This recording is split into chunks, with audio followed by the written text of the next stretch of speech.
रश्मि पांडे का मृत शरीर लखनऊ की संपत नहर के किनारे मिला। रश्मि +2+ इन्वेस्टमेंट्स नाम की एजेंसी में काम करती थी और वो इस कंपनी की बेस्ट एम्प्लॉय थी। इस कंपनी में उसके साथ काम करने वाली उसकी एक प्रतिद्वंदी पायल त्यागी थी जो रश्मि से जलती थी। हम बता रहे हैं ये रश्मि बहुत ही चालू लड़की है। रश्मि के बारे में चौंका देने वाली बातें सामने आने वाली थी। उसने अपने बालापुर गांव का घर 2 अलग-अलग लोगों को बेचा था। उसने मनोज पाठक और भरत गोलेचा दोनों से घर का टोकन मनी लेकर दोनों को धोखा दिया था। क्या गुस्से में आकर मनोज पाठक ने रश्मि की हत्या कर दी थी? मेरे क्लाइंट मनोज पाठक ने सिर्फ 5 लाख रुपए के लिए उस लड़की का मर्डर कर दिया। या रश्मि भरत गोलेचा के गुस्से का शिकार हुई थी? तुमने चीटिंग की है रश्मि हमारे साथ। पेन ड्राइव से पता चलता है कि प्रद्युमन चौधरी और दशरथ लाल दोनों का रश्मि के साथ शारीरिक संबंध था। लखनऊ के दूसरे पुलिस स्टेशन से पता चलता है कि रश्मि पांडे को 3 साल पहले एक केस में गिरफ्तार किया गया था और ये case vigilance officer Paritosh Mishra ने किया था। क्या इस केस का या इन सभी घटनाओं का रश्मि की हत्या से कोई संबंध था? अब आगे। पत्थर इतना भारी नहीं था जितना होना चाहिए था। मिसिंग ही रह जाती अगर बॉडी नहीं मिलती तो, है ना? ऐसा तो नहीं था कि रश्मि की हत्या उसके किसी करीबी ने ही की थी जिसके बारे में अभी तक सोचा नहीं गया था। बेटा हम ऐसा करते हैं कि रश्मि का जो लखनऊ वाला घर है उसका अच्छा सौदा करवा देते हैं। रश्मि जिस तरह की जिंदगी जी रही थी उसके साथ तो ऐसा होना ही था।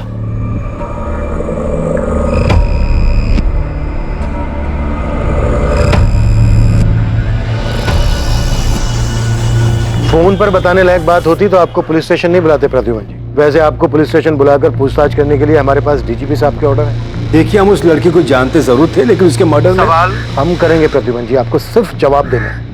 इंस्पेक्टर हम आपके बताए हुए टाइम पर आ जाएंगे, लेकिन आपसे एक रिक्वेस्ट है, आपको जो कुछ भी मिला है प्लीज मीडिया में उसे लीक मत कीजिएगा। आप बिल्कुल बेफिक्र रहिए दशरथ जी, हमें वीडियो मीडिया में लीक करने का कोई शौक नहीं। हमें बस रश्मि के मर्डर केस से मतलब।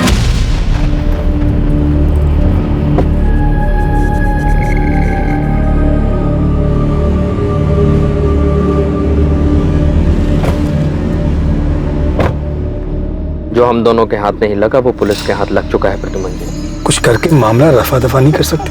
रफा दफा करने की कोशिश तो करेंगे ही, और वैसे भी किसको फर्क पड़ता उस रश्मि के मरने से। लेकिन आप अपने बेटे को समझाइए, जरूरत से ज्यादा ना बोल जाए कहीं कुछ। बेवकूफ है ऋषभ, समझ ही नहीं पा रहा कि ये लड़की उसके लायक थी ही नहीं। कैसे समझाए उसे? समझाना पड़ेगा प्रद्युमन जी, हर हाल में।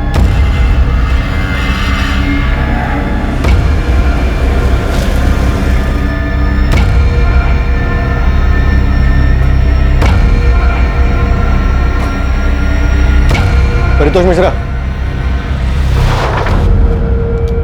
आपने रश्मि पांडे मर्डर के बारे में तो सुन ही लिया होगा। 3 साल पहले का किस्सा खुद निकाला होगा आपने। अब आप हम तक पहुंचे हमसे ये पूछने के लिए कि क्या हमने रश्मि पांडे को मारा है या नहीं, राइट? तो बताइए, मारा है आपने रश्मि को? उसने खुद ही ने अपने मौत की दावत दी होगी। मौत के कुएं में खतरनाक खेल खेलने की फितरत थी उसकी। कैसे बताएंगे आप? ये हम कैसे बता सकते हैं? तो फिर तुम्हें कैसे पता चला कि रश्मि काला जादू करती थी? यूं ही हवा से खबर निकाला तुमने? दिखता था मैडम, वो कैसे क्लाइंट से डील करती थी, सब कुछ साफ साफ दिखता था। और क्लाइंट से इन्वेस्टमेंट हासिल करने के लिए क्या क्या तिगड़म लगाती थी। विकास, तुम्हारे चाचा कुछ न कुछ तिगड़म लगा के तुम्हें और तुम्हारी माँ को चूना लगाएंगे। तुम अपने चाचा को जानते हो, वो इतने सीधे आदमी तो है नहीं जिसने तुम्हारी माँ या रश्मि दीदी के लिए कभी कुछ सोचा हो। तो हम क्या करें सोनू? तुम अपने चाचा को कह दो कि वो तुम लोगों की जिंदगी में दखल ना दे। तुम उनसे कह दो कि अब सब कुछ तुम ही संभाल लोगे। तुम पर हुक्म चलाने के लिए अब रश्मि दीदी तो है नहीं, तो अब तुम्हें हर चीज का उपाय खुद ही ढूंढना होगा। 29 वर्षीय रश्मि पांडे जिसकी हत्या कर दी गई थी, एक बहुत ही साधारण परिवार की लड़की थी। वो इतने सारे लोगों के साथ इतनी सारी चीजों में कैसे उलझ गई थी? हर किसी के साथ उसकी एक अनसुलझी कहानी थी। हर किसी को उससे ईर्ष्या थी। कौन था इनमें से जो उसकी वजह से इतनी तकलीफ में था कि उसने गुस्से में आकर रश्मि पांडे को मारने का मन बना लिया?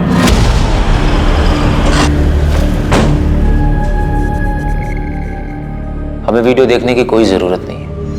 हम जानते हैं हमारे पिता रश्मि किस हद तक जा सकते थे। तो फिर बताओ मुझे, क्या कर रही थी रश्मि? और क्या कर रहे थे तुम? और क्या कर रहे थे तुम्हारे फादर प्रद्युमन चौधरी? और क्या कर रहे थे उनके राइवल दशरथ लाल? रश्मि को समझने में हमसे भूल हो गई। बाकी लोगों की तरह उसने हमारा भी इस्तेमाल किया। पैसे चाहिए थे बस उसे। रश्मि, हमारे पास तुम्हारे लिए एक सरप्राइज है। हमें इसी का इंतजार था ऋषभ। तुम्हें पता नहीं कि हम कितने एक्साइटेड हैं।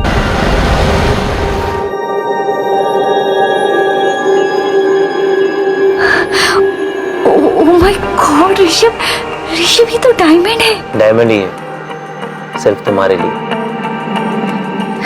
और इससे भी बड़ा सरप्राइज है मेरे पास।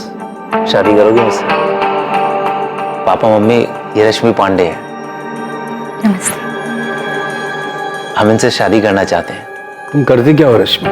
हम एक इन्वेस्टमेंट कंसल्टेंसी एजेंसी में काम करते हैं सर, और हम वहाँ के सेल्स मैनेजर हैं। और सबसे ज्यादा सक्सेसफुल भी। और तुम्हारे माता पिता क्या करते हैं? तुम रश्मि से शादी करना चाहते थे, लेकिन ये बात हमें ना तो रश्मि की माँ ने बताई, ना ही उसके चाचा ने, और ना ही उसकी फ्रेंड सुप्रिया ने। कोई आपको क्यों बताता? रश्मि ने तो अपनी माँ को खुद बताया था कि उसने हमारा इस्तेमाल हमारे पिता तक पहुंचने के लिए किया है। लेकिन किस लिए पहुंचना चाहती थी वो तुम्हारे पिता तक? क्या लेना देना था उसका उनके साथ? वही जो पारितोष मिश्रा के साथ लेना देना था। खुशहाल परिवार था हमारा, बीवी थी, बच्ची, सब कुछ अच्छा चल रहा था। हमसे ही गलती हो गई। परितोष, आज के बाद जियो और हमसे मिलने की कोशिश भी मत करना, तुम समझे? गीता प्लीज प्लीज मेरी बात सुनो, ऐसे छोड़ के हमारी जिंदगी से दूर रहो परितोष। हमने डिवोर्स के लिए केस फाइल कर दिया है, अब तो बस एलिमोनी देने के लिए तैयार रहना। अब तुमसे हमारा कोई लेना देना नहीं है। अरे जिया बेटा, गीता गीता प्लीज हमारी बात सुनो। गीता सर, गीता, उस लड़की रश्मि के चक्कर में पड़ने का अंजाम हम आज तक भुगत रहे। क्या कुछ नहीं दिया हमने रश्मि को। जाहिर है आप दो जिंदगियां एक साथ जो जी रहे थे। बिल्कुल सही कहा सर आपने, हम दो जिंदगियां एक साथ जी रहे थे, लेकिन हमें नहीं पता था कि रश्मि के भी दो रूप थे। रश्मि अपनी बॉडी का इस्तेमाल करती थी और क्लाइंट से इन्वेस्टमेंट लाती थी। ऐसा कैसे कि उसकी माँ, भाई, चाचा को इस बारे में कुछ पता ही नहीं था? हम लोग बहुत आराम से इसका हल ढूंढ लेंगे। हमें नहीं लगता कि चाचा जी कुछ गलत कर सकते हैं। ये रश्मि पांडे आपकी भक्ति? बिल्कुल सही कहा सर आपने, हम दो जिंदगियां एक साथ जी रहे थे, लेकिन हमें नहीं पता था कि रश्मि के भी दो रूप थे। जब हम उसे पहली बार मिले थे, वो एक छोटी सी एजेंसी में एक इन्वेस्टमेंट कंसल्टेंट थी। उसके काम करने के जज्बे को देखकर हमने उन क्लाइंट्स को दिलवाने में उसकी मदद की जिनको हम अपने काम की वजह से जानते थे। हम उसके चुंगल में सिर्फ इसलिए नहीं फंसे क्योंकि हम उससे आकर्षित हुए, बल्कि उसने भी खुलकर अपने एहसास का इजहार किया।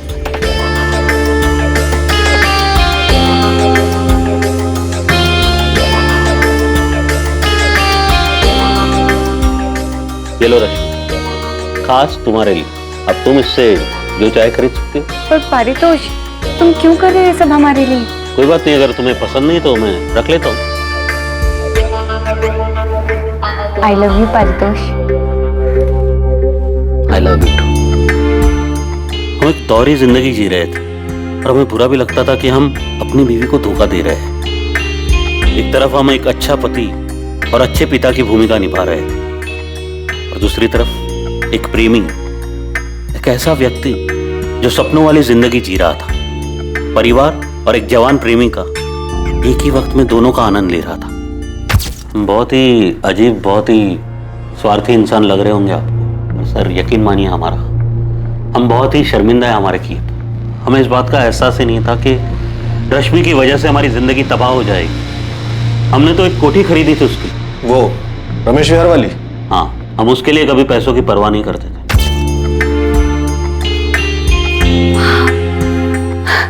ये घर हमारे लिए? सब कुछ तुम्हारे लिए रश्मि, ये घर तुम्हारे नाम होगा। सारे डॉक्यूमेंट्स रेडी है, तो बस दस्तखत करने। Really?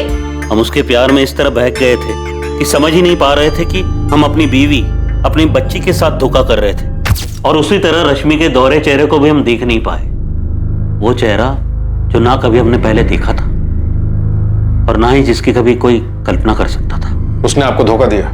सिर्फ धोखा, बड़ा ही गंदा खेल खेला उसने हमारे साथ। रश्मि, हमने तुम्हें एक सिंपल सा सवाल पूछा है कि पूरा हफ्ता तुम कहाँ थे? हम तुम्हारी बीवी हैं, हमने तुमसे शादी की है। हम जानते तुम किसके साथ थी और कितने लोगों के साथ थी, हम उन सबको जानते हैं। और वो सब ये भी जानते हैं पारितोष कि तुम ऑलरेडी मैरिड हो। और ये सब कुछ हमने तुम्हें इसलिए नहीं दिया कि तुम हमें धोखा दे सको। हम किसी की जागीर नहीं है पारितोष, और ना ही हमने तुमसे शादी का वादा किया है।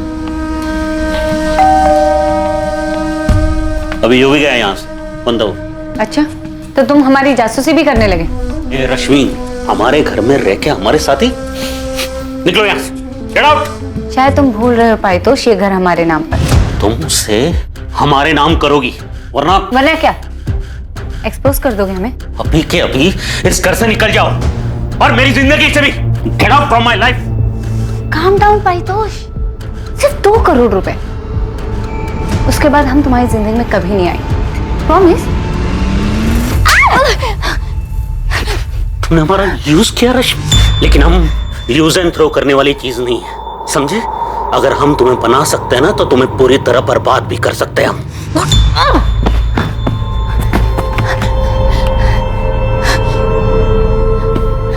अब मारो, हम मारो पारितोष, मारो ना। ये क्या कर रही हो तुम? 2 करोड़ पारितोष। देखो देखो माँ, हमने कैमरा सेट किया है। क्या? जी हाँ, इस बेड पे जो कुछ तुमने हमारे साथ किया है वो सब रिकॉर्डेड है। रेप के केस में अंदर करवा देंगे हम तुम्हें। इस्तेमाल किया है तुमने हमारा पारितोष, शादी के नाम पे धोखा दिया है हमें। ये घर भी तुमने हमें बेवकूफ बनाने के लिए हमारे नाम पर किया है। ये वीडियो हम पुलिस और मीडिया को दे देंगे, फिर देखते हैं कौन किसको बर्बाद करता है। 2 करोड़ पारितोष, 2 करोड़, वरना हम ये वीडियो वायरल कर देंगे। तुम्हें पता भी नहीं पारितोष कि जो हम चाहते हैं उसे पाने के लिए क्या क्या कर सकते हैं। हाँ, रश्मि सब कुछ रिकॉर्ड करती थी, सब कुछ पहले से प्लान किया हुआ था उसने। बहुत ही शातिर लड़की थी।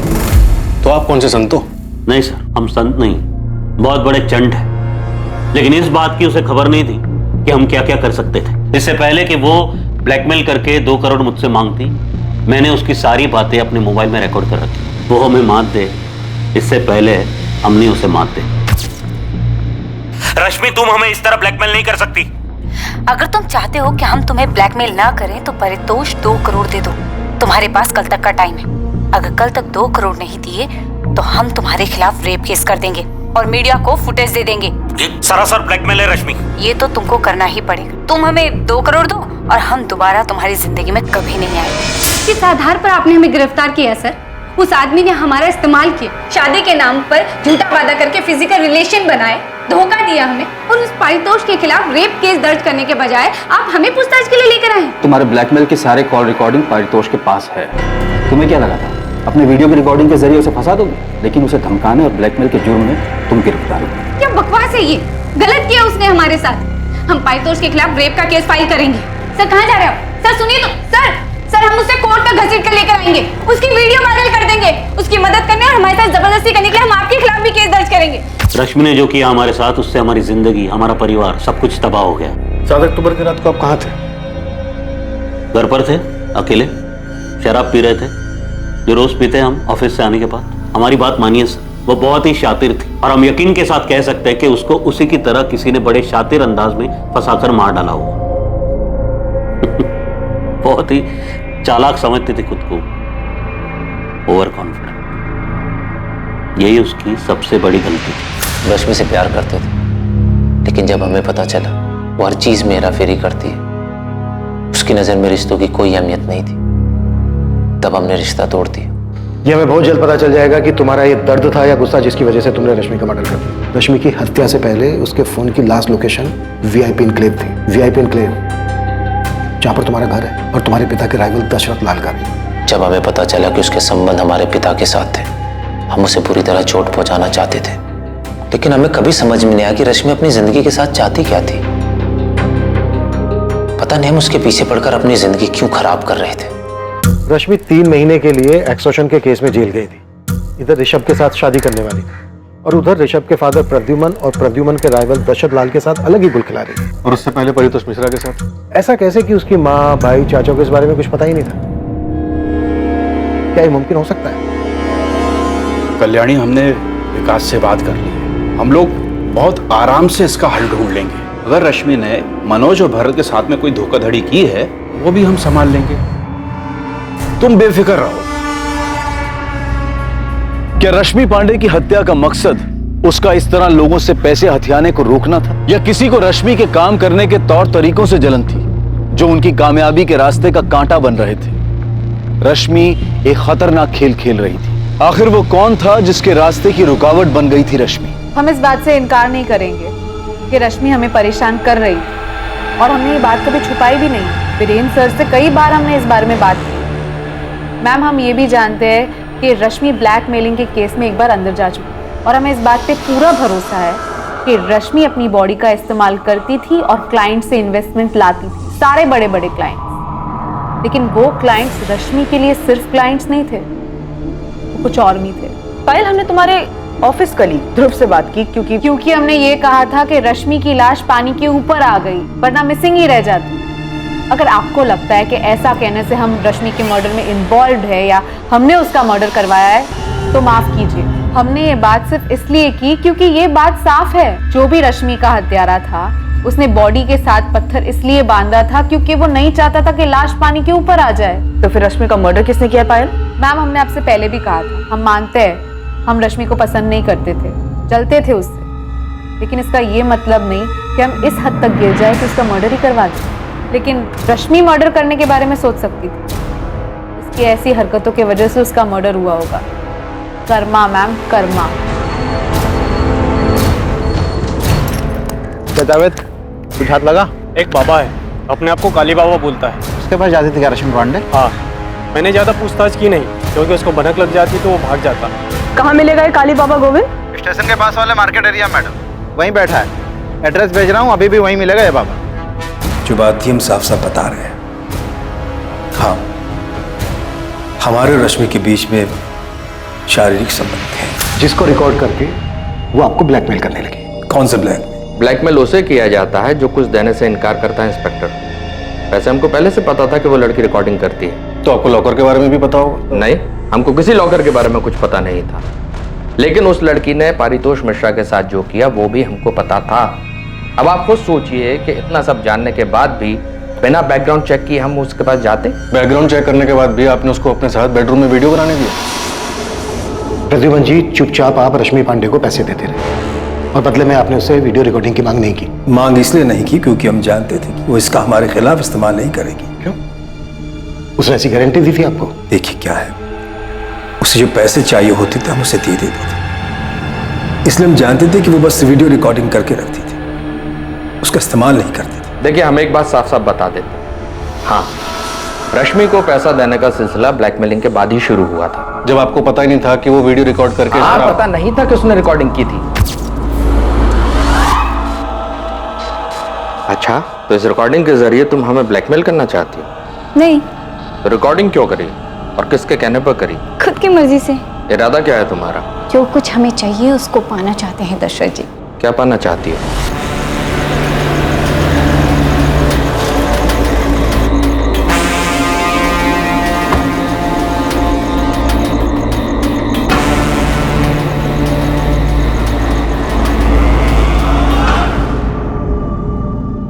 क्या प्रद्युमन ने इस लड़की के साथ मिलकर हमारे खिलाफ चाल चली है? हमें एक दिन भी नहीं लगा ये पता करने में कि प्रद्युमन ही है जो रश्मि को हमारे खिलाफ इस्तेमाल कर रहा है। और वो आप दोनों के लिए सरदर्द बन गई, राइट? बेवकूफ है हमारा बेटा। उस लड़की के बारे में कुछ जाने बगैर उसने उसे डायमंड रिंग दे दी, पर हमें रश्मि के बारे में पता करने में जरा सा भी वक्त नहीं लगा। वो किस तरह की लड़की है, उसका पास क्या है। हम उसके पास सिर्फ इसलिए गए थे ताकि जान सके कि उसका इरादा क्या है। और उसने बस ऐसे ही आपकी वीडियो बना ली। तुम मेरे बेटे के पीछे क्यों पड़ी हो? जाहिर उसे शादी तो करना चाहती नहीं। तो और क्या हो सकता है सर? क्या ऋषभ को पता है कि तुम एक्सटॉर्शन के केस में कई महीने जेल में बिता चुके हो? अभी बात तुम ऋषभ को बताओगी या हमें बताना पड़ेगा? तो आप यही चाहते हैं ना कि हम आपके बेटे को छोड़ दें? स्मार्ट हो रश्मि, और जल्दी समझ गए। बिल्कुल सही कहा आपने। ऋषभ हमसे प्यार करता है, लेकिन हम ऋषभ से शादी करना चाहते हैं। यहाँ बिल्कुल गलत है।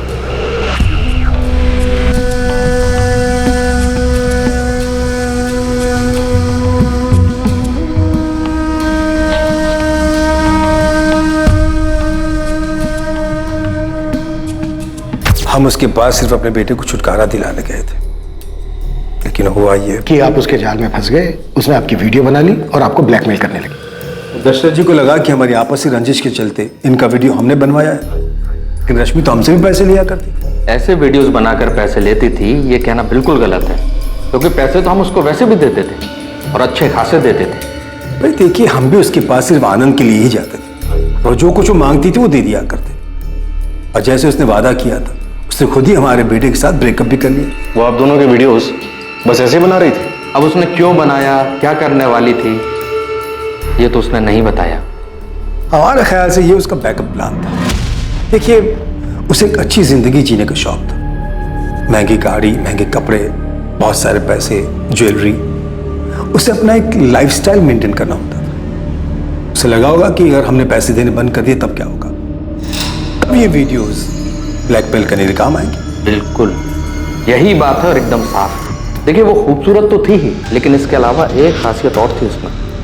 वो अपनी ओर लोगों को आकर्षित करना बहुत अच्छे से जानती थी। आप लोगों के बयान में बहुत तालमेल नहीं है। ऐसा इसलिए लग रहा है कि आप लोगों को रश्मि के मर्डर का शक हम पर है, लेकिन हम दोनों के पास उसके मर्डर की कोई वजह ही नहीं है। ठीक है, थैंक यू। इंस्पेक्टर, एक और बात बता दूं आपको, इससे पहले कि आप खुद पता लगाएं या गुस्से में आकर हमारा बेटा आपको ये पता है। 7 अक्टूबर को हम रश्मि के घर गए थे। कब? रात में। हम अक्सर उसके पास रात ही में जाया करते थे। तुमने मनोज पाठक को धोखा क्यों दिया? बस ऐसे। क्या इरादा क्या है तुम्हारा रश्मि? क्या मिलता है? आपको क्या मिलता है यहाँ आकर? हम तो यहाँ मजे के लिए आते हैं, लेकिन तुम्हें कौन सा मजा मिलता है लोगों को इस तरह धोखा देकर?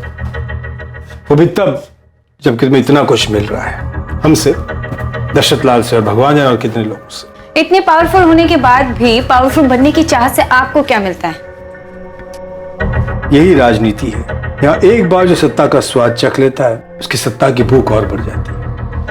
हम भी अपने आप को ऐसे ही पावरफुल समझते हैं। अब खुद को ही देखिए, आप कहते तो हैं हम मजे के लिए आते, लेकिन यहाँ आना बंद नहीं कर सकते।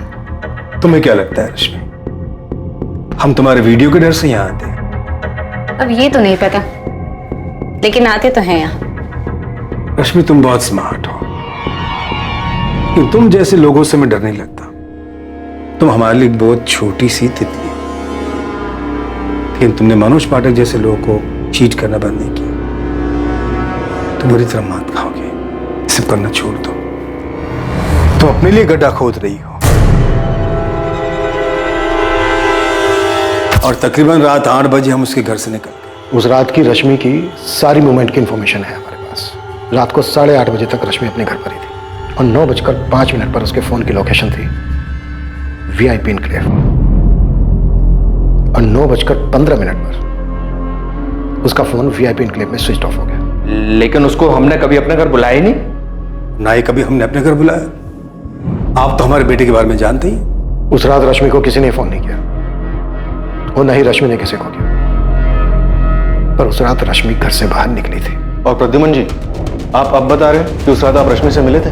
ये सच है, इसलिए बता दिया। प्रद्युमन जी, आप उस लड़के से मिलने गए थे, ये बात आप खुद बताकर अपनी जान छुड़ा रहे हैं। अरे देखिए क्या है, ऋषभ हम पे नजर रख रहा था, उसने हमें देखा था वहां, तो फिर इस बात को छुपाने का कोई मतलब ही नहीं था। प्रद्युमन जी, आपका बेटा उस लड़की के इश्क में था। उसकी आपसे नाराजगी की वजह से कहीं ऐसा तो नहीं कि आपके वहां से निकल जाने के बाद रश्मि को लेकर निकला और जानबूझकर हमारे घरों की लोकेशन की तरफ गया ताकि हम दोनों को फंसा सके? हो सकता है ऐसा। हमारे पापा तुम्हारे घर क्या कर रहे थे? हाँ, छोड़ो हमारा ऋषभ, हमें दर्द हो रहा है। डर तो हमें भी हुआ था जब पापा ने हमें तुम्हारी बातें बताई। पारितोष मिश्रा वाली बात तुमने हमें क्यों नहीं बताई? पापा ने हमें ये भी बताया कि तुम हमसे शादी नहीं करना चाहती हो। हाँ, हम तुमसे शादी नहीं करना चाहते ऋषभ। तुमने हमारे साथ ऐसा क्यों किया? हमारे साथ ही क्यों? नहीं करना चाहते हम तुमसे शादी ऋषभ, और अगर जानना चाहते हो तो सुनो, तुम्हारे पापा का फिजिकल रिलेशन है हमारे साथ। तो रश्मि की last phone location VIP enclave में दिखा के या तो कोई प्रद्युमन और दशरथ इन दोनों पॉलिटिशियंस को फंसाने की कोशिश कर रहे हैं, या फिर ये दोनों को स्टोरी बना रहे हैं। ये भी पॉसिबल है कि ऋषभ रश्मि से अपना बदला और अपने पिता पर गुस्सा दोनों एक साथ निकाल रहा हो। I mean, एक तीर से दो निशाने। पर मुझे लग रहा है कि हमें रश्मि के परिवार वालों से एक बार पूछताछ करनी चाहिए। उसके साथ लखनऊ में इतना कुछ हो गया और उन लोगों को कुछ पता ही नहीं।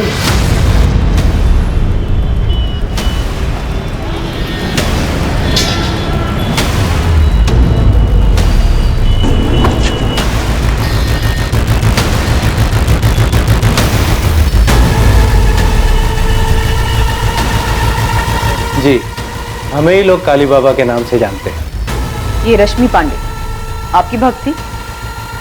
जी, बहुत ही समर्पित भक्त। रश्मि के जीने का तरीका, उसके पैसे कमाने की चाहत, फिर चाहे वो किसी भी तरीके से, ये सब जाके हमें अब पता चल रहा है। आप लोगों ने तो हमें कुछ नहीं बताया, और हमें अब जाके पता चल रहा है कि वो किसी बाबा के पास भी जाती थी, और उस बाबा ने हमें बताया कि वो वशीकरण सीखना चाहती थी, बहुत सारा पैसा, बहुत सारा पावर हासिल करना चाहती थी। कल्याणी जी आपने, और विकास तुम, आप दोनों हमेशा यही कहते रहे कि आप लोगों को कुछ नहीं पता कि वो क्या कर रही थी, क्या चाहती थी। रश्मि कहाँ हमसे कभी कुछ ठीक से बताती। आप दोनों में से उससे किसी ने नहीं पूछा ये पैसा, ये गाड़ी उसके पास कहाँ से आ रहा है, क्या कर रही है वो? रश्मि दीदी पूछने पे भी कहाँ जवाब देती थी। तुम्हारे किराने की दुकान सही चल रही है ना? हाँ। तो उस पे ध्यान दो। गाड़ी कहाँ से आई है जानकर तू क्या करेगा? रश्मि बेटा, वो माँ, अरे आपको पैसे चाहिए होते तो मांग लो, लेकिन कहाँ से आई, कैसे आई, ये जानकर क्या करोगी? अरे काम करते हैं हम। और चाचा जी कुछ बोले तो उनको कहना पहले अपना घर संभालें। अभी चाचा जी ने पूछा क्या तुमसे?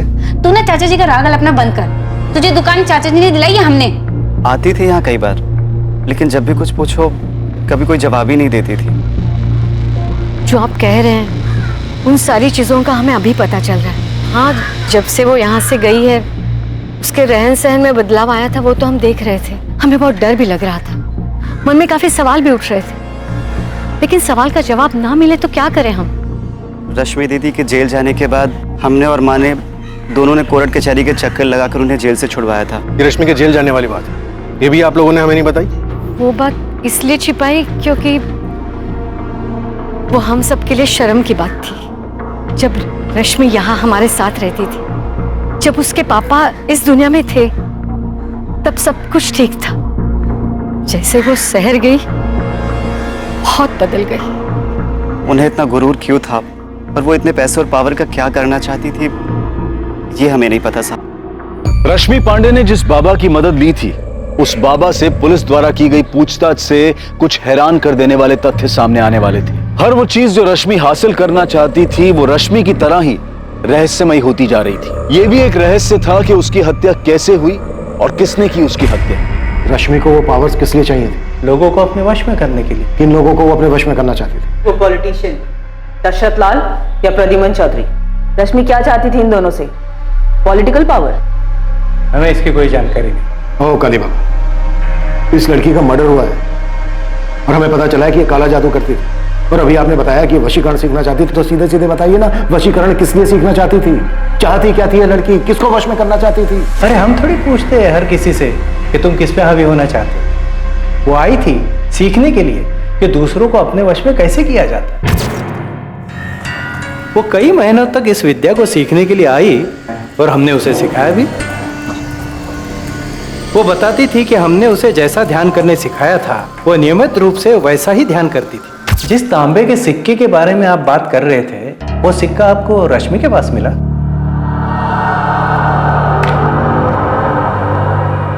ये वो सिक्का? ये यही है, हमने ही दिया था उसे, और ये विद्या सिखाने की हमने गुरु दक्षिणा भी ली थी। कितने पैसे लिए थे? 3 लाख। तो लोगों को अपने वश में करने के लिए, वशीकरण के इस ढोंग को सीखने के लिए रश्मि ने आपको 3 लाख रुपए दिए। इसे ढोंग मत कहिए, आपकी नजर में ढोंग होगा पर शक्तियां होती है। अब आप खुद ही देख लीजिए, रश्मि के कत्ल की आप छानबीन कर रहे हैं, लेकिन किसी नतीजे पर नहीं पहुंचे आप। आपको ऐसा नहीं लगता कि कोई व्यक्ति अपनी शक्तियों द्वारा आपको गोल गोल घुमा रहा है? ओ बाबा बस। और ये मेंढक भी इसी नौटंकी का सामान था? आप गलत कह रहे हैं। बाबा मैं जितना पूछ रहा हूं ना, सिर्फ उतना जवाब दो। ये मेरा नहीं है, ये चाइनीज माल है। चाइनीज बाबा? चाइनीज बाबा नहीं, चाइनीज माल। तो ये मेंढक आया कहां से उसके पास? हमें क्या पता, उसने हमसे ही थोड़ी संपर्क किया होगा, और भी बाबाओं से संपर्क किया होगा। उसे किसी भी परिस्थिति में वशीकरण सीखना था। पर सीखनी किस लिए थी? हमें नहीं पता साहब। हमने उसे वशीकरण की कुछ विद्या सिखाई थी। वो किस पे उसका प्रयोग करना चाहती थी, वो किसे अपने वश में करना चाहती थी, वो किस पे हावी होना चाहती थी, हमें नहीं पता। सुप्रिया, तुम रश्मि की इकलौती दोस्त थी जो हमेशा उसके साथ थी। अब ये तुम बिल्कुल मत कहना कि तुम्हें इस बात का नहीं पता कि रश्मि किसके साथ क्या गुल खिला रही थी जिसने उसका मर्डर कर दिया। 3 साल पहले का परितोष मिश्रा या रश्मि का एक्स बॉयफ्रेंड ऋषभ चौधरी, या ऋषभ चौधरी का फादर प्रद्युमन चौधरी या दशरथ लाल, या रश्मि की ऑफिस कलीग पायल त्यागी, किसने मर्डर किया है? किसने? इनमें से कौन है सुप्रिया जिसने मारा रश्मि को और उसके बाद उसकी लाश को संपत नहर में ले जाकर फेंक दिया? हमें नहीं पता सर। रश्मि ने हमें कभी नहीं बताया कि वो किसके साथ जाती थी। ऋषभ के अलावा कोई और भी है जिसके साथ वो जा सकती थी? देखो सुप्रिया, तुम पहले दिन से हमसे कुछ ना कुछ छुपा रही। तुमने पहले भी हमें ऋषभ के बारे में नहीं बताया। किसका डर है तुम्हें? बोलो। क्या ऋषभ अपने फादर को फंसाने के लिए ऐसा कर सकता है? क्योंकि रश्मि के फोन की लास्ट लोकेशन वीआईपी इनक्लेव है, वीआईपी इनक्लेव जहाँ ऋषभ का घर है। सर ऋषभ रश्मि का मर्डर नहीं कर सकता, इतना तो मैं जानती हूँ। सर वो उससे बहुत प्यार करता था। हाँ वो रश्मि से दुखी था क्योंकि उसने उसे धोखा दिया था, लेकिन सर वो इस बात से भी दुखी था कि उसके पापा ने। सर ऋषभ रश्मि का मर्डर नहीं कर सकता। तो फिर किसने मारा है रश्मि को? सर रश्मि के माँ, भाई और चाचा सबसे बात की, सबके बीच में लगता सांठगांठ हो रखी। सब एक ही राग अलाप है, किसी को रश्मि के बारे में कुछ नहीं पता। सुप्रिया, रश्मि अपने परिवार वालों का जिक्र करती थी तुमसे? हाँ सर, कभी कभी जिक्र करती थी जब वो बालापुर जाती थी अपने माँ और भाई से मिलने। और अपने चाचा के बारे में? नहीं, चाचा के बारे में मैं कुछ नहीं जानती। तो पायल त्यागी, ऋषभ चौधरी, परितोष मिश्रा और दशरथ लाल, इन चारों में से किसी की भी फोन की लोकेशन रश्मि के घर के आसपास या फिर संपत नहर का नहीं दिखा रहा है। प्रद्युमन चौधरी? प्रद्युमन चौधरी के फोन की लोकेशन तो रश्मि के घर का ही दिखा रहा है, पर उसने तो खुद ही बोला था कि उस रात वो रश्मि के घर पे ही था। कहीं इस प्रद्युमन ने तो रश्मि को नहीं मारा और हमें घुमा रहा है। तो कैमरा रिकॉर्डर घर से गायब है, इसके पीछे प्रद्युमन चौधरी ही लग रहा है।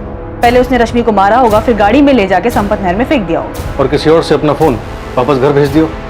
प्रद्युमन चौधरी का पर्सनल गार्ड है अफजल शेख, उसको उठा के पूछें। मारा उसी ने है जिसे पता था कि रश्मि के बेडरूम में कैमरा लगा है, और वो ये भी जानता था कि रश्मि ब्लैकमेल करने के लिए रिकॉर्डिंग करती है। ये पक्की बात है कि रश्मि का मर्डर उसके घर पर ही हुआ है, वो भी उसके बेडरूम में। और किलर कोई सुराग नहीं छोड़ना चाहता, इसलिए उसने कैमरा रिकॉर्डर निकाल लिया क्योंकि उसमें मर्डर की घटना रिकॉर्ड हो गई। तो रश्मि का पहला शिकार परितोष मिश्रा, जिसने उसे घर खरीद के दिया था, उसे पता था कि बेडरूम में कैमरा लगा हुआ है। देखो माँ हमने कैमरा सेट किया है। प्रद्युमन चौधरी और दशरथ लाल को भी पता था कि रश्मि के बेडरूम में कैमरास लगे हुए, और उन्हें यह भी पता था कि रश्मि उनकी रिकॉर्डिंग रखती थी। और सर रश्मि का एक्स बॉयफ्रेंड ऋषभ, उसे भी पता था कि रश्मि उसके पिता के साथ क्या कर रही थी। इससे यह पता चल रहा है कि अगर इनमें से किसी ने किया होता तो वो डीवीआर के साथ साथ कैमरास भी निकाल के ले जाता। वो हमारे लिए कोई ऐसा सुराग, डिवाइस या लॉकर नहीं छोड़ता जिसमें हमें पेन ड्राइव जैसा सबूत मिलता, क्योंकि ये सब जानते थे कि रश्मि रिकॉर्डिंग करती थी और इस रिकॉर्डिंग की वजह से वो इन लोगों को ब्लैकमेल भी कर रही थी। तो वो रश्मि की ऑफिस कलीग पायल त्यागी, पायल रश्मि से नफरत करती थी, तो फिर रश्मि पायल को अपने घर के अंदर क्यों आने देगी? और सर रश्मि को मार के सुप्रिया को क्या मिलेगा? बिल्कुल ठीक। तो रश्मि के बनने से किसको फायदा होगा? ये कोई ना कोई रश्मि के परिवार वाला ही है, और अब तक हम दूर के लोगों के बारे में सोच रहे हैं। केस की जिस तरफ पड़ताल कर रही टीम का ध्यान नहीं गया था, अब वहीं से एक बहुत अहम सुराग मिला था, और इस जानकारी से रश्मि पांडे की हत्या के राज का पर्दाफाश हो गया था। हाँ गोविंद, बालापुर से कोई खबर?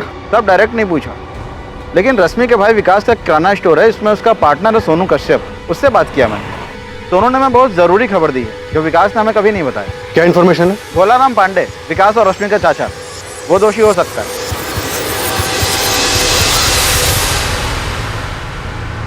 हमें यहाँ इस तरह से लेकर क्यों आए हैं? बैठो भोलाराम, बैठो। नहीं, पहले आप बताइए कि बात क्या है। आपके लोग ऐसे ही आए और उठाकर यहाँ ले आए?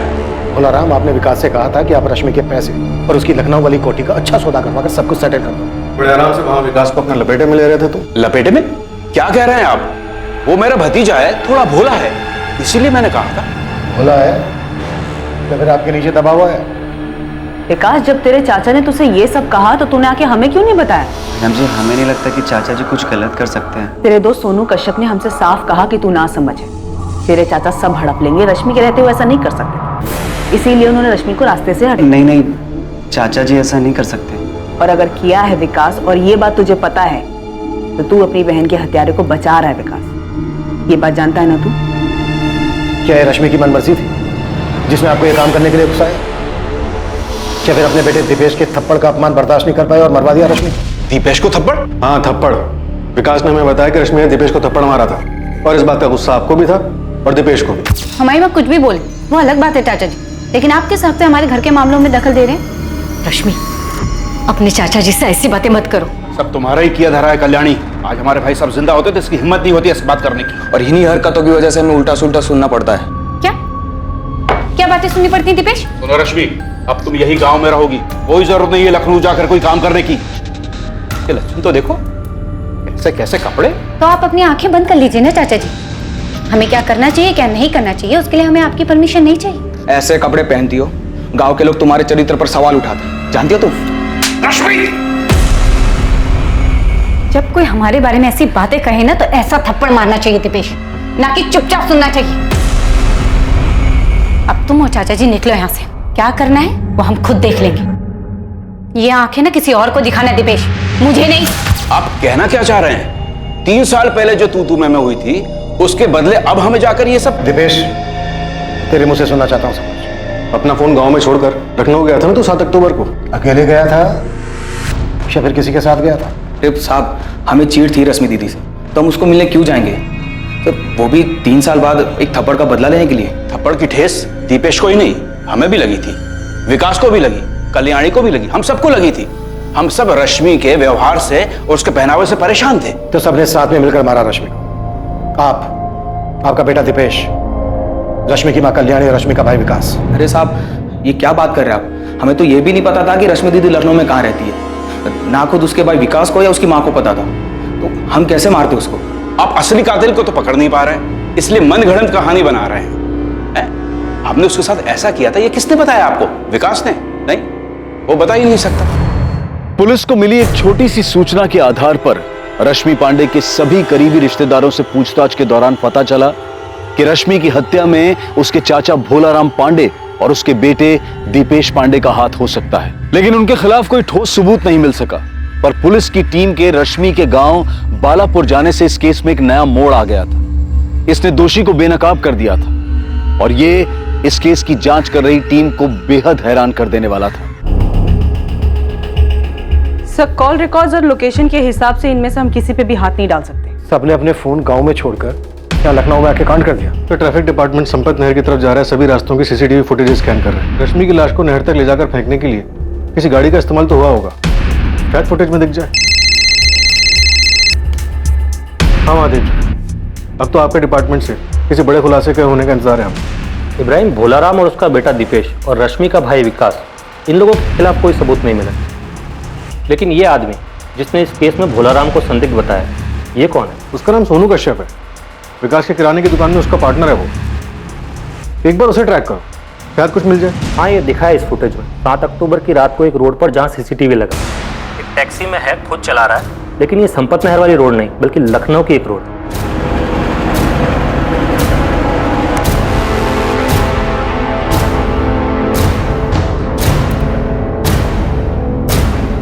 ये तो सोनू ही है। और उसने हमें बताया था कि भोलाराम ही दोषी है। नहीं सर, मैंने क्रॉस चेक किया। 7 अक्टूबर की रात को सोनू के फोन की लोकेशन उसके गांव बालापुर की ही है। मतलब ये सोनू हमें घुमा रहा है। ये क्या गेम खेल रहा है तू सोनू? लखनऊ में 7 अक्टूबर को तो दिखा है तू, और तो सब कुछ भोलाराम पांडे और उसके बेटे दीपेश पे डाल रहा है। देख बेटा, जब पड़ेगी ना तो बर्दाश्त नहीं कर पाएगा। तो तेरी शक्ल बता रही है कि एक ही थप्पड़ काफी होगा तेरे लिए।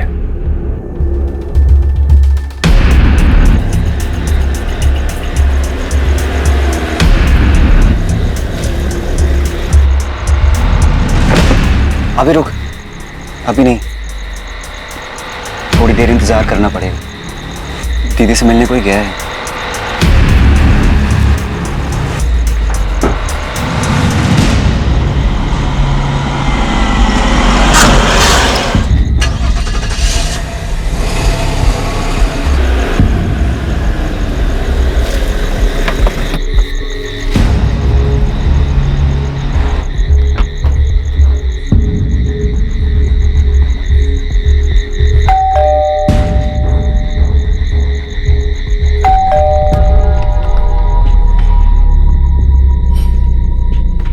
विकास, तू यहाँ?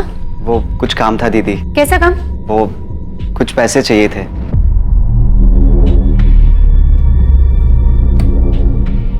इसको क्यों लेके आए यहाँ? दीदी हम इसके साथ ही आए हैं, इसकी गाड़ी में।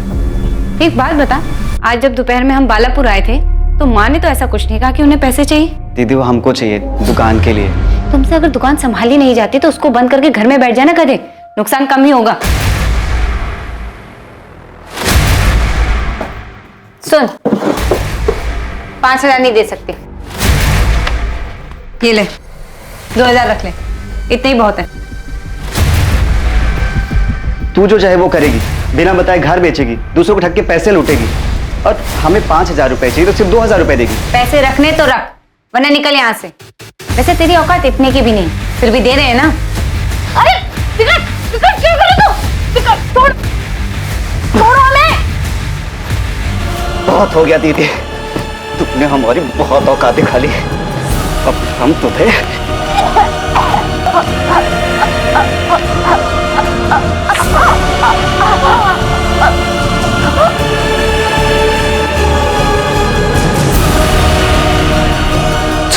चल निकलते हैं यहाँ से। तू वो कैमरा रिकॉर्डर निकाल ले, जल्दी देख यहीं कहीं होगा। वो लोगों को ब्लैकमेल करके ठगने के लिए लगा के रखती है।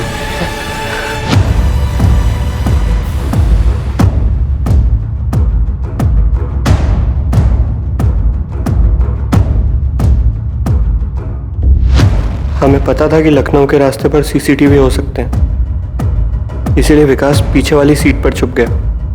हम जानते थे कि सिर्फ हमें देखकर किसी को शक नहीं होगा कि इस हत्या में कौन कौन शामिल था।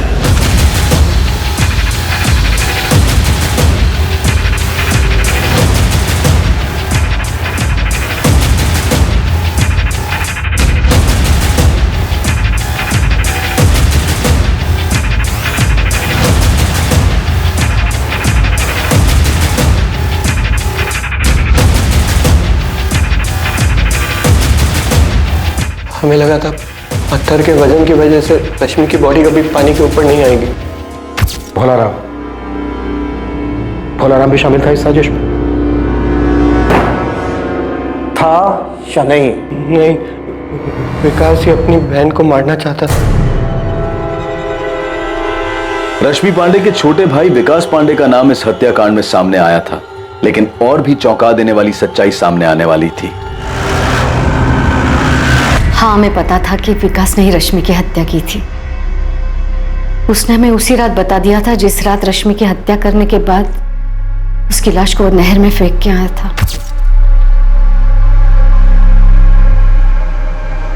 तुमने ठीक किया बेटा, वो उसी लायक थी।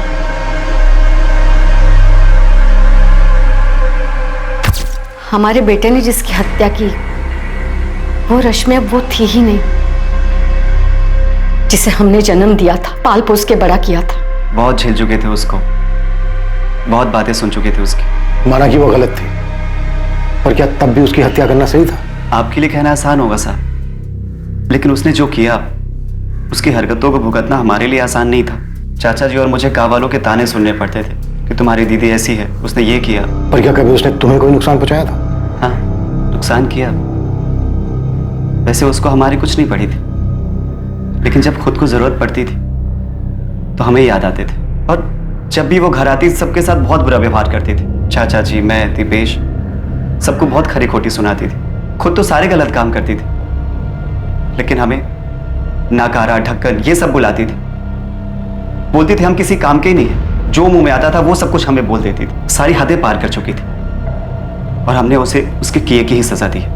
तुम कौन होते हो किसी को सजा देने वाले?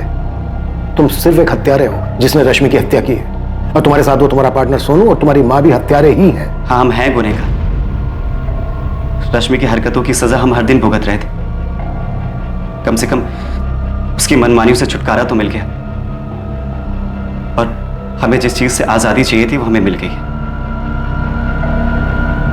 रश्मि पांडे का भाई विकास पांडे, उसके पार्टनर सोनू कश्यप और रश्मि की मां कल्याणी पांडे को इस हत्या के लिए हिरासत में ले लिया गया।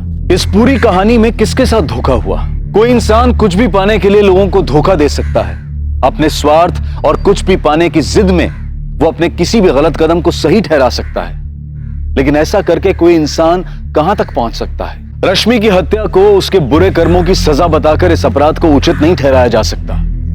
यह अपराध ही है। झूठ और फरेब इंसान को एक बहुत ही खतरनाक रास्ते पर ले जाता है। जहां वो सिर्फ अपने बारे में सोचता है और दूसरों के साथ वो कितना गलत करता है इस बात का उसे कोई फर्क नहीं पड़ता। लालच और स्वार्थ इंसान के देखने और समझने की क्षमता को खत्म कर देते हैं, जिसकी वजह से वो सही और गलत में फर्क नहीं कर पाता और ये उसके लिए घातक साबित होता है। अब मैं अनूप सोनी आपसे विदा लेता हूं। अगले एपिसोड में रात 10:30 बजे आपसे फिर मुलाकात होगी एक और नए केस के साथ। और याद रखें, क्राइम और आपके बीच में सिर्फ इतना फर्क है कि आप कितने सतर्क हैं। सतर्क रहें, सुरक्षित रहें। जय हिंद। रश्मि पांडे का मृत शरीर लखनऊ की संपत नहर के किनारे मिला। रश्मि +2+ इन्वेस्टमेंट्स नाम की एजेंसी में काम करती थी और वो इस कंपनी की बेस्ट एम्प्लॉय थी। इस कंपनी में उसके साथ काम करने वाली उसकी एक प्रतिद्वंदी पायल त्यागी थी जो रश्मि से जलती थी। हम बता रहे हैं, ये रश्मि बहुत ही चालू लड़की है। रश्मि के बारे में चौंका देने वाली बातें सामने आने वाली थीं। उसने अपने बालापुर गांव का घर 2 अलग-अलग लोगों को बेचा था।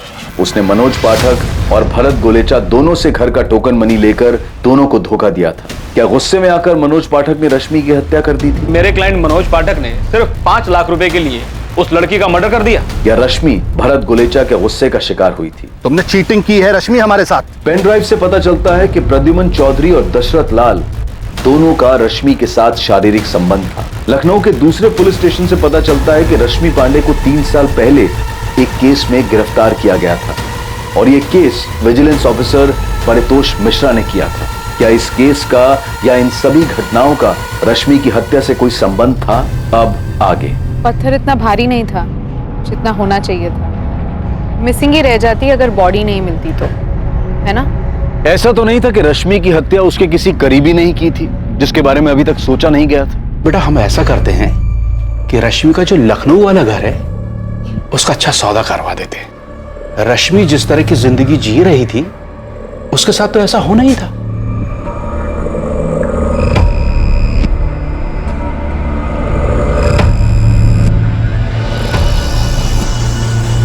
फोन पर बताने लायक बात होती तो आपको पुलिस स्टेशन नहीं बुलाते प्रद्युमन जी। वैसे आपको पुलिस स्टेशन बुलाकर पूछताछ करने के लिए हमारे पास डीजीपी साहब के ऑर्डर है। देखिए, हम उस लड़की को जानते जरूर थे लेकिन उसके मर्डर में सवाल हम करेंगे प्रद्युमन जी, आपको सिर्फ जवाब देना है।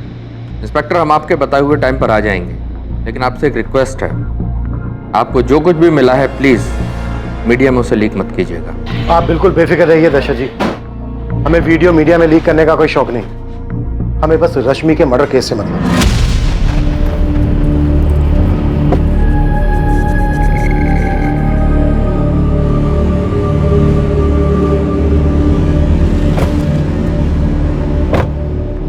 जो हम दोनों के हाथ नहीं लगा वो पुलिस के हाथ लग चुका है प्रद्युमन जी। कुछ करके मामला रफा दफा नहीं कर सकते?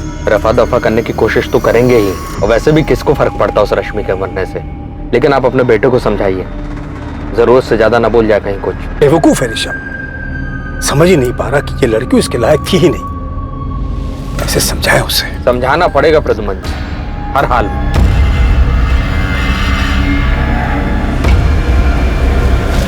तुम पर हुक्म चलाने के लिए अब रश्मि दीदी तो है नहीं, तो अब तुम्हें हर चीज का उपाय खुद ही ढूंढना होगा। 29 वर्षीय रश्मि पांडे जिसकी हत्या कर दी गई थी, एक बहुत ही साधारण परिवार की लड़की थी। वो इतने सारे लोगों के साथ इतनी सारी चीजों में कैसे उलझ गई थी? हर किसी के साथ उसकी एक अनसुलझी कहानी थी, हर किसी को उससे ईर्ष्या थी। रश्मि अपनी बॉडी का इस्तेमाल करती थी और क्लाइंट से इन्वेस्टमेंट लाती थी। ऐसा कैसे कि उसकी माँ, भाई, चाचा को इस बारे में कुछ पता ही नहीं था? हम लोग बहुत आराम से इसका हल ढूंढ लेंगे। हमें नहीं लगता कि चाचा जी कुछ गलत कर सकते हैं। ये रश्मि पांडे आपकी भक्ति? बिल्कुल सही कहा सर आपने। हम 2-2 जिंदगियां एक साथ जी रहे थे, लेकिन हमें नहीं पता था कि रश्मि के भी 2-2 रूप थे। जब हम उसे पहली बार मिले थे, वो एक छोटी सी एजेंसी में एक इन्वेस्टमेंट कंसल्टेंट थी। उसके काम करने के जज्बे को देखकर हमने उन क्लाइंट्स को दिलवाने में उसकी मदद की जिनको हम अपने काम की वजह से जानते थे। हम उसके चुंगल में सिर्फ इसलिए नहीं फंसे क्योंकि हम उससे आकर्षित हुए, बल्कि उसने भी खुलकर अपने एहसास का इजहार किया।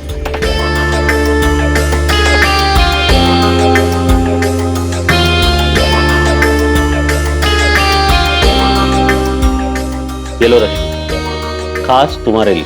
अब तुम इससे जो चाहे खरीद सकते हो। पर पारितोष, तुम क्यों कर रहे हो सब हमारे लिए? कोई बात नहीं, अगर तुम्हें पसंद नहीं तो मैं रख लेता हूँ। I love you Paritosh. I love you too. हम एक दोहरी जिंदगी जी रहे थे और हमें बुरा भी लगता था कि हम अपनी बीवी को धोखा दे रहे हैं। एक तरफ हम एक अच्छा पति और अच्छे पिता की भूमिका निभा रहे थे और दूसरी तरफ एक प्रेमी, एक ऐसा व्यक्ति जो सपनों वाली जिंदगी जी रहा था। परिवार और एक जवान प्रेमी का एक ही वक्त में दोनों का आनंद ले रहा था। बहुत ही अजीब, बहुत ही स्वार्थी इंसान लग रहे होंगे आपको, सर यकीन मानिए हमारा, हम बहुत ही शर्मिंदा है हमारे किए। हमें इस बात का एहसास ही नहीं था कि रश्मि की वजह से हमारी जिंदगी तबाह हो जाएगी। हमने तो एक कोठी खरीदी थी उसकी,